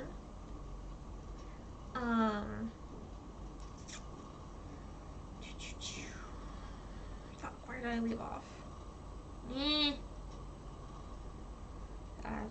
Okay. Well, Devin shot 3 or 4 times. Devin shot 3 or 4 times before he was hit. Devin was shot 3 or 4 times before he was hit. None of them made impact on Peter, Brian, and Gil. But the guns that Nick and I took out of the entire... But the guns that Nick and I had, took out the entire enemy team, one right after the other, after we took a second to steady our aim.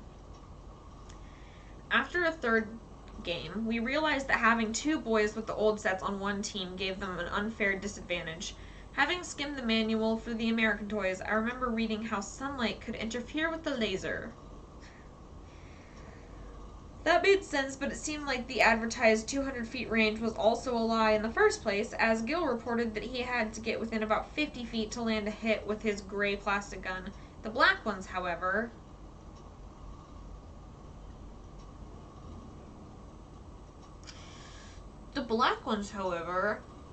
we took a break to figure out their range by doing a few tests, having Brian back up about 10 feet until Peter's hits with my black gun no longer registered. He had to be clear across the block, some 500 feet away, and even then in direct sunlight until his vest stopped buzzing. So it's over 500 feet. The way they worded that made it sound like it was 10 feet. Whatever. We all thought once again about just how cool the things were, but I was a bit unsettled. They felt too powerful, as if there were industrial lasers embedded in the black guns and the kids should have no business playing with. What if we hit someone in the eye? But to the others, the pistols had basically turned into sniper rifles. Sure, we still had to be accurate at long range, but we could land a hit from much further away than it seemed normal.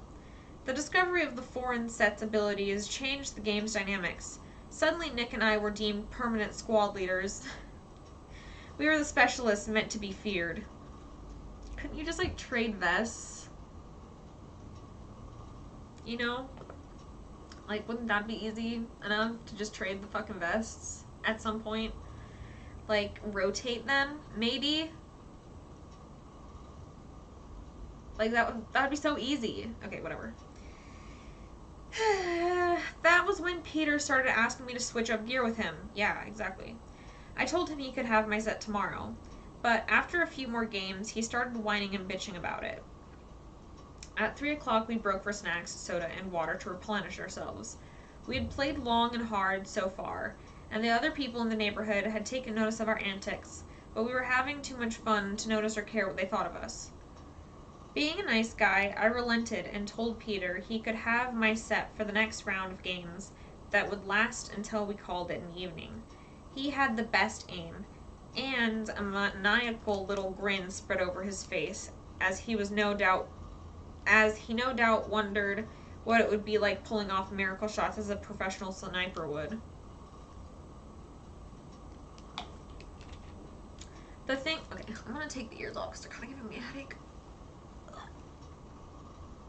Ear break.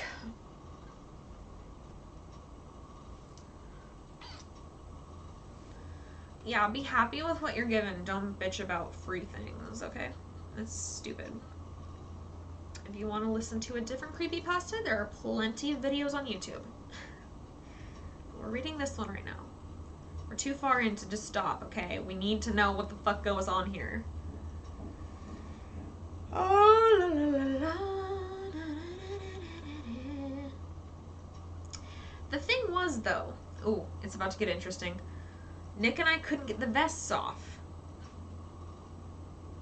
We tried everything, but the buckles were oddly configured little bastards. We couldn't even tell if we weren't pressing the right thing down on them, or if we had to wiggle them a certain way, or if it was the friction caused by the rust that locked them in place. We eventually gave up and had our indoor snack break with them still on, looking like dorks somewhat to the amusement of the others. Even though I couldn't get my vest off, I still traded guns with Peter. That seemed good enough for him. Holding the cheap gray plastic in my hand, I knew it would take a little while to get used to its limitations.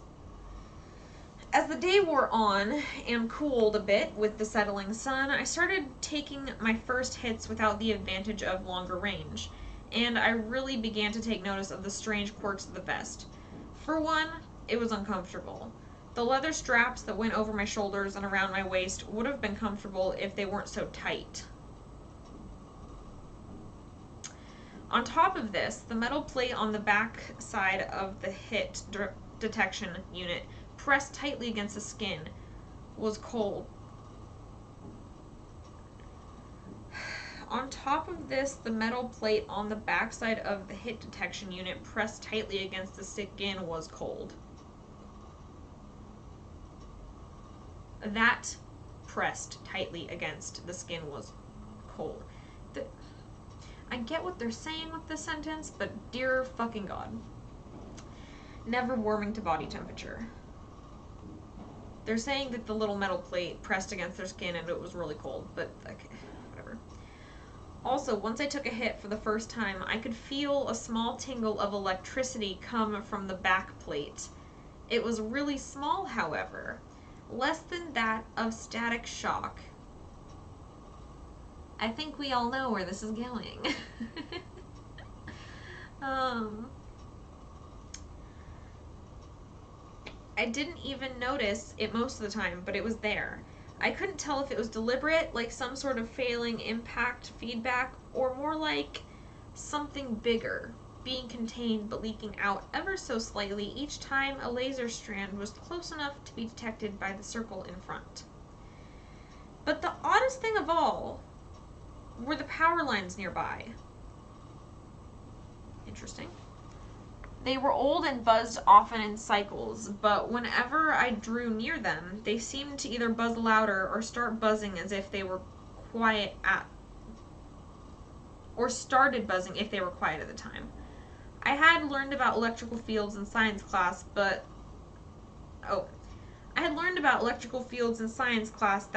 last year of middle school and thought that something in the hitbox might have been causing some sort of interference, but I didn't really think about how powerful the battery would have to be to do such a thing. Yeah, very. I did, however, begin to feel unsafe hauling it around. Yeah. And thinking back, I suddenly remembered the moment my dad had turned it on for the first time in the store. I thought nothing of it back then, but when he did it, the fluorescent lights above us flickered, just briefly. I had grown up with a fear of electricity. Outlets had always scared the crap out of me as a kid, and if simply touching any part of it would as if simply touching any part of it would electrocute me. A gut feeling told me something was wrong with this toy. I now wish I had said something or called off the game completely. Oh shit. Bitch gonna get electrocuted. Oh fuck. Oh shit, oh fuck.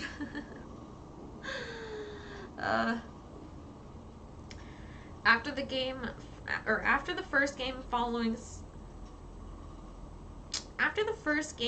snacks, when I let the other team use both of the black guns and we got creamed, Peter gave us his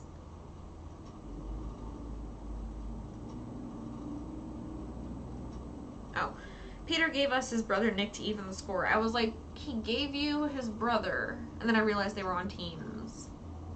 Sorry, I'm dumb. He joined Devin and I after the 60-second countdown that was used to get the teams separated from one another. We headed out, deciding to go on patrol instead of making a base this time, as Devin never liked to sit around and wait for the opposition to find us. Peter's team must have been doing a good job at hiding because we couldn't find them after 2 sweeps of the block. We looked behind every one of our houses, covered the adjacent block, and still found no sign of them.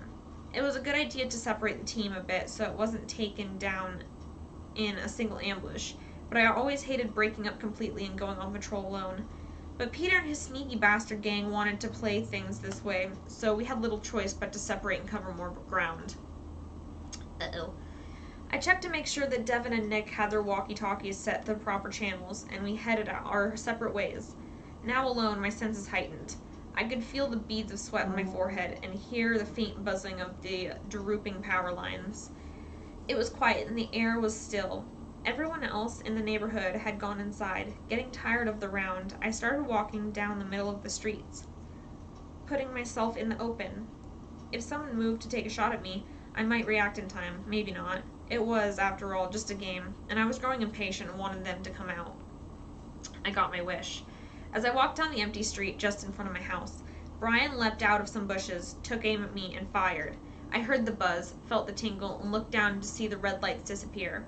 Proud of his kill, Brian smiled and walked over to me. Despite being a little bit pissed off that his team decided to hide like pussies this round, I still thought up a little compliment to give him, but it never left my mouth. Just as he stepped in front of me, I heard a loud pop in the distance. It sounded electrical, like a transformer had just blown. At the same time, our 2 walkie-talkies let out a loud, brief burst of static. Brian and I looked around, maybe expecting to see sparks raining down from a power pole or something. We waited for a few minutes, still out in the open, Brian staying with me despite being on the opposite team. The pop had taken us out of the game, startled us. We eventually settled down again, and we got ready to part ways. Brian back into a hiding spot, myself to the dead zone. But then, God, that horrible smell. I knew what it was. I think everyone does. That stinging stench of an electrical burn. It's similar to dust burning off in a heater, but whereas that aroma is almost pleasant in a way, an electrical burn is a threatening smell you never want to experience. The last time I had was when our microwave practically exploded last year, which was unpleasant. With the possibility of a fire nearby, we dropped the game and, using Brian's walkie-talkie, tried to get in touch with Peter and Gil. We got no response the first few times we tried to contact them, but on the 5th try, some feedback suggested that someone on the other end was holding down the transponder button. No one on the other end spoke, but we still heard something. Brian had to turn up the volume all the way to hear it. Faint sobbing. Worried for our friends, we ran off together, scouring the neighborhood. It took us 10 minutes to see Devin, who had spotted us first and was waving us down from the edge of the borderline of the playing field, the farthest possible sidewalk on the last block of the neighborhood, stepping out into the road from where it made you dead, at least if anyone else were to see you do it.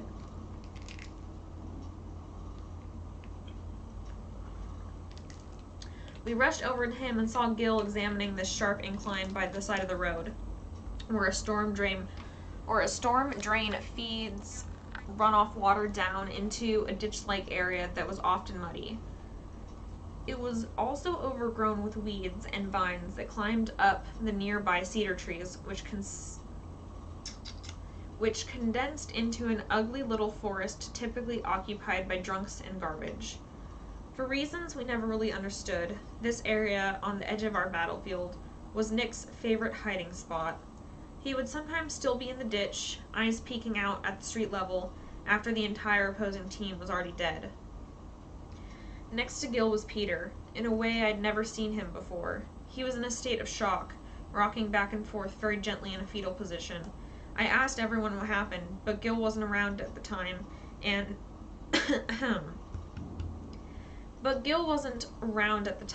knew nothing about it. Peter had yet to say a word. Nick was nowhere in sight. Obviously Nick blew up or something. I tried to coax an answer from Peter, but he just looked back at me with saucer eyes. When I started shaking him and demanded to know what had happened, he murmured something, but it was so quiet he might as well have just mouthed it silently. To this day, however, the closest thing I can think of as to what he said would be, "I saw him, I shot him." My stomach dropped. Peter didn't give me a straight answer, but I still had a deep and increasing worry that something terrible had happened to Nick, that maybe the hitbox had electrocuted him. It was morbid, but that's the conclusion my mind had instantly leapt to. Gil, Brian, Devin, and I searched the area, sinking into the mud on occasion. I sniffed the air, smelling the electrical burn again. Every second that passed by that we didn't find Nick in pain or worse was a small relief, but we didn't find a trace of him at all, until we started heading back to Peter. Hidden in some of the overgrowth on the incline, their red color now distinguishable in the grass, were Nick's shoes. Gil looked at them closer, but when he tried to pick them up, Peter suddenly shouted, "Don't touch them!" Gil abided by the request. Panic took over the four of us that were still in reality, and quickly ran to Devin's house, the closest to our current position, and told his parents. They finally called the police when we managed to convince them that we weren't pulling a prank, and we really couldn't find Nick. The rest of the day was hell, but at least it went by quickly. The police arrived, as did everyone's parents. Peter's father took him home, as he was too traumatized to help the officers in any way. As more cop cars arrived, we explained everything about what we were doing. One of the cops even mentioned how he had noticed us earlier the day while on patrol. A search party started around sunset, and all the while we were stuck outside in the heat, sweating like crazy on the side of the road as our hearts raced. The police had little to go on and no witnesses other than Peter, who they knew they had to talk to right away. I was the first one to suggest them to find the hit sensor box and the gun from the laser set. That made them a little curious. I explained the devices as much as I could, even the tingling I felt. They may have concluded the toy sounded dangerous, but still, it was just a toy nevertheless. But still, it was just a toy. Nevertheless, they decided to take the foreign set in for further investigation. I had no arguments. After what might have just happened to Nick, I wanted nothing to do with that set anymore, or for that matter, laser tag or guns. I knew the game, in whatever form it could have taken after this day, was tainted now. They quickly found Peter's gun, dropped it in the tall grass right by where he had been sitting. Nick's was discovered soon after, not far from his shoes, but even with their help, I couldn't get my vest off. The damn thing felt like it was permanently strapped to my body. It finally took Devin's father bringing out a pair of metal shears from his garage to get the hitbox off me, and he had to work to cut through the thick leather straps, but at least I was free, safe. The police took the device and began their search for the other. Only, like Nick, they never found it. Over the following weeks, they combed the entire area for both the hitbox and its wearer, even dredging up mud to see if it had sunken into it. I began to have visions of it exploding in a bright nuclear fireball, vaporizing Nick, but I kept the nightmares to myself. The twins' parents must have suffered more than I did, and I knew it was my fault. I mean, not really. Despite all the occurrences that day and the ones that followed from the police, Nick was never found. His disappearance made the local news and then the state news. No suspects were ever named. Every time I walked by the missing children board in Walmart, I saw his face, haunting me, staring at me from above the description and the number to call. I saw that poster hanging for years, until I went off to college and left my old town and friends behind, all of which were irrevocably shattered by the incidents. In my senior year, I came out for winter break. By now, I had invented that reality I had mentioned earlier. I shoved the idea of the laser tag toy killing him out of my mind, coming to believe, like the town did, that Nick had ended up as just another vanished or abducted child that would never return. Coming home, I had a flashback of his funeral, 2 years after he disappeared, where I was unable to look at his parents or Peter in the eye from across Nick's empty casket. The past didn't stay dead. When I came home, my mother told me in a shallow voice that Peter had been calling recently, asking for me every other day. She told me I should go see him. I didn't want to, but of course I had to. I walked over to his house, where he still lived with his parents. The place had gone to hell, the paint was peeling off, the grass was so tall that trees could have been sprouting, and once I was let in, the smell of alcohol was nearly overpowering. With as much motivation as a zombie, Peter's dad rejoined his wife on the couch, where they both lifelessly watched the television. Even 8 years later, Nick's death had left a scar on the household. I trudged upstairs and into a dirty, crowded mess of what was once a big living room. The place would have fit right in on an episode of Hoarders. And here's a foreboding detail. Buried under a trash bag of beer cans that was blocking the television, I could see a Nintendo 64 on the floor. As crazy as it sounds, it must have been unused ever since that day, as Nick's GoldenEye copy was still plugged into it. This place reeked of despair. I desperately wanted to leave, but if Peter wanted to talk, if he had answers, then I had to meet with him. He was in his room, also a disaster area. Empty drink cans lined the floor. I could see that he had grown an unruly beard before he turned around in his computer chair after exiting some MMORPG I was unfamiliar with. I greeted him as kindly as possible. I could see his sadness in his sunken eyes, but what he was really hiding was his anger. When he spoke to me, it was in what I could only describe as restrained barks. He must have had nothing but hatred for me, which I don't blame him for, that he was struggling to control. Yeah, but like, it's not his fault. How the fuck is he supposed to know? Like, the fuck? How is he supposed to know? Suddenly he started laying everything out there, getting it all off his chest at long last. His parents had been sending him to a therapist for all 8 years since that day, and he said that while she helped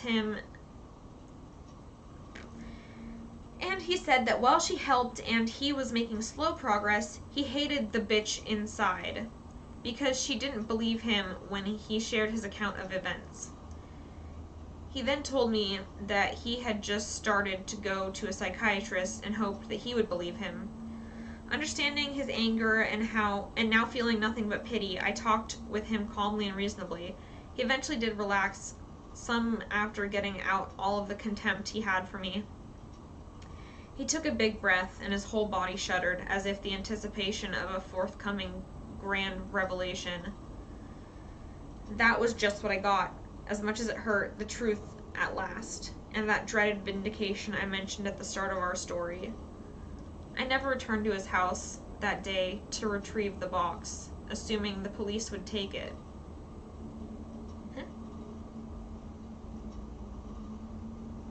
Huh? Huh? Honey? Honey? Honey? What box? Honey? Honey? Huh?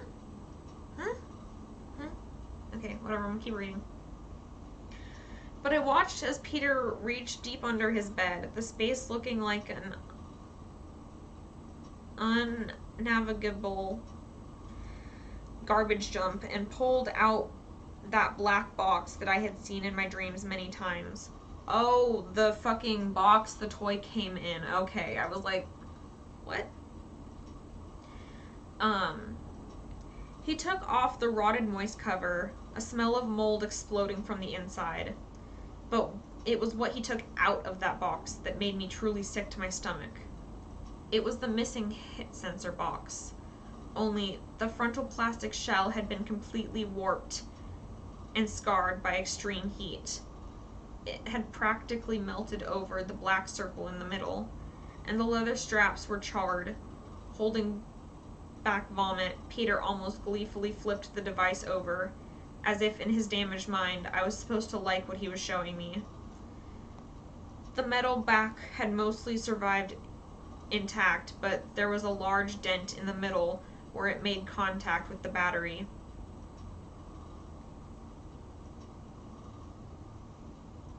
Huh? Where am I? So, like, it went through, like, the battery, like, pushed through. I don't know. I'm not really sure what they're trying to describe there. The hinge, however, no longer locked in place, and the back plate swung open freely to reveal the interior of the shell. There was no sign of the battery itself. Its compartment was a solid black, and there seemed to be dried remnants of battery acid. I could only surmise that the battery had exploded in its entirety. However much energy it had inside of it must have been incredibly lethal. "Justin!" Peter suddenly shouted at me, snapping me out of my dazed, sickly stupor. He then proceeded to call me an idiot repeatedly for not reading the instructions. I whimpered in reply, telling him I didn't see any. In one broad stroke, Peter tore out the styrofoam, which I noticed had already been broken in several pieces. Under what remained to be a fractured white block was a thin, yellowed pamphlet. The guns were printed in black and white on the cover. Now both terrifying and racking me with guilt, he began to shove the moldy instruction book in my face, thrusting it until it was a few inches in front of my eyes each time he turned a page as he yelled at me to read it. Although I was shaking, I tried my best to do so. Most of the instructions were in Arabic, but there was little warning boxes labeled with an exclamation point in a triangle that were in multiple languages, including French, Spanish, and English. Every page had an image of proper use, the boys from the box cover demonstrating various ways of hitting one another with lasers, or simply how to attach the equipment. Other than a few instances of the radioactive trefoil symbol, is that how you say that? I don't know. The warning seemed innocuous at first. Don't aim at the eyes, take a break from playing sometimes, don't use it in the rain, etc. I told Peter I don't understand what went wrong. I knew enough by this point that he had figured out what killed Nick, and he had hidden his brother's vest in the box. I told him I was so very sorry, but again that I didn't understand. I see the construction has started. Before he showed me the last page, Peter said he kept the burnt, twisted vest so he could figure out what happened on his own. Maybe he thought the police wouldn't be able to. I can't hope to know. Calmer now, he turned to the last page and handed me the book. My stomach churned again. The warning was simple, and like the rest of the product, poorly translated. Danger, critical hit zone. These words were under a diagram of the black hit circle, where an arrow pointed to the small center light. And there was a descriptive image of one of the boys shooting the other, a demonic smile and look of victory on his face as he so happily sent the other boy from the box cover into oblivion. The other boy, who was screaming out in raw pain and terror as the vest exploded and his body turned into fire particles of ash. But Peter wasn't done. He had one last thing to show me. As he reached for the top of the bookcase in his room, I noticed the faint scratch marks on the metal backing of the destroyed hitbox.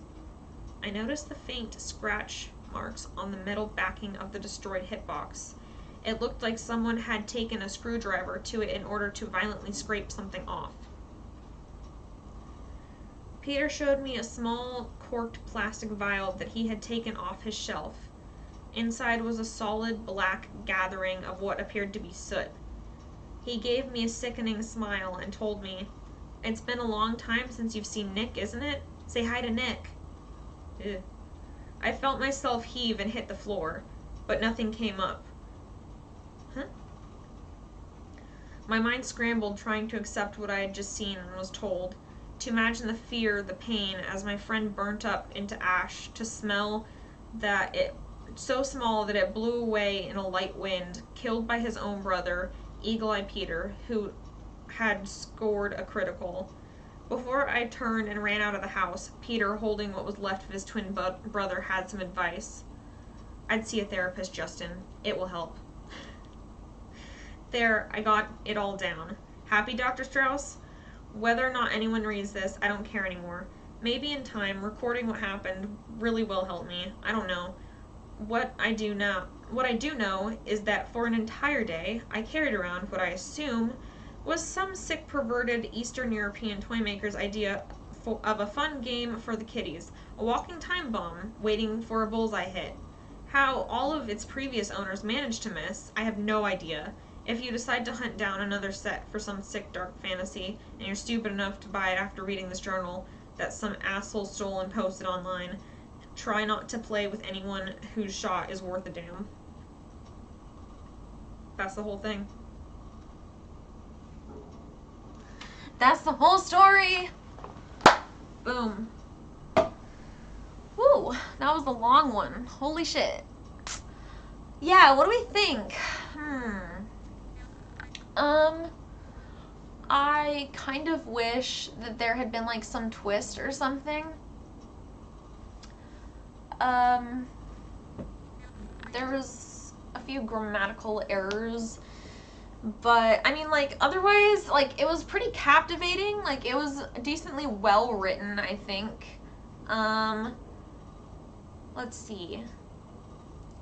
Yeah, I mean, like, it's pretty good. I just wish, I don't know, I wish there was some kind of twist.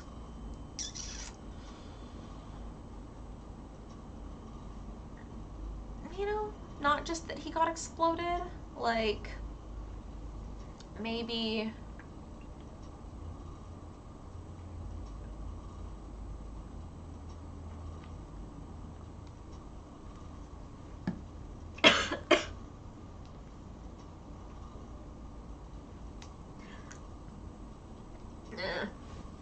choked my own spit.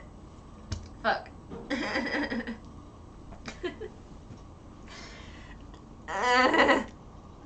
Fuck, my overwatering's so bad.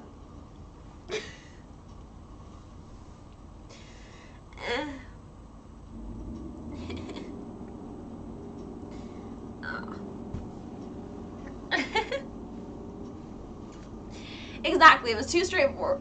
Fuck. It was too straightforward. Like, fuck. I'm dying.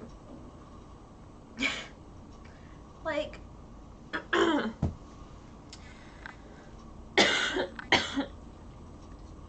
it would have been scarier if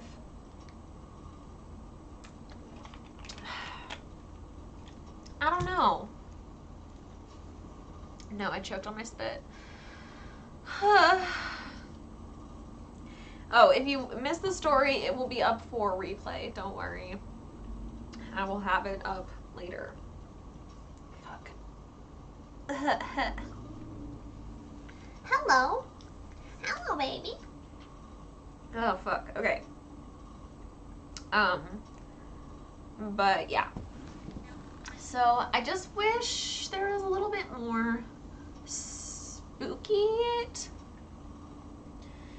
Exactly. Like, there was a lot of detail. Oh, fuck. Oh my god, I'm dying.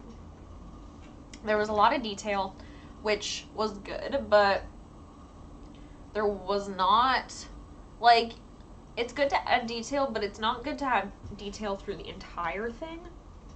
Otherwise, it gets a little bit, like, monotonous, and then you turn into, like, you know, those, like, Quidditch chapters in Harry Potter that no one wants to fucking read. So I feel like they could have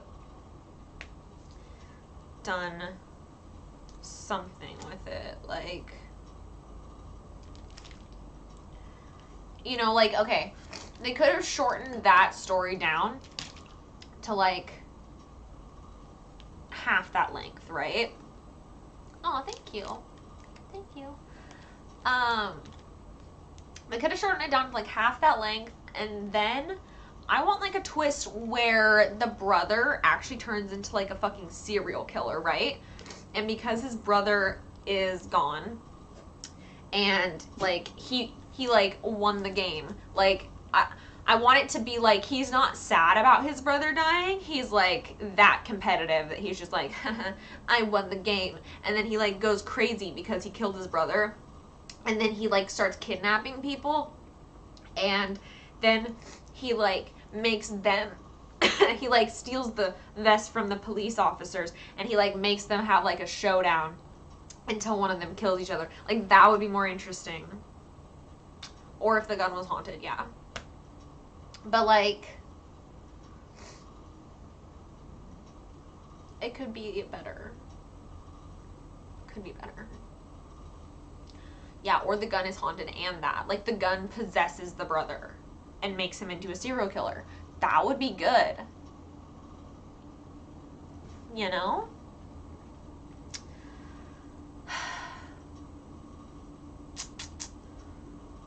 But anyway, I am gonna go set up to make some frosting and then decorate the cupcakes. So I'm gonna have to get off for like a little bit just to like go set that up, but I will be back on.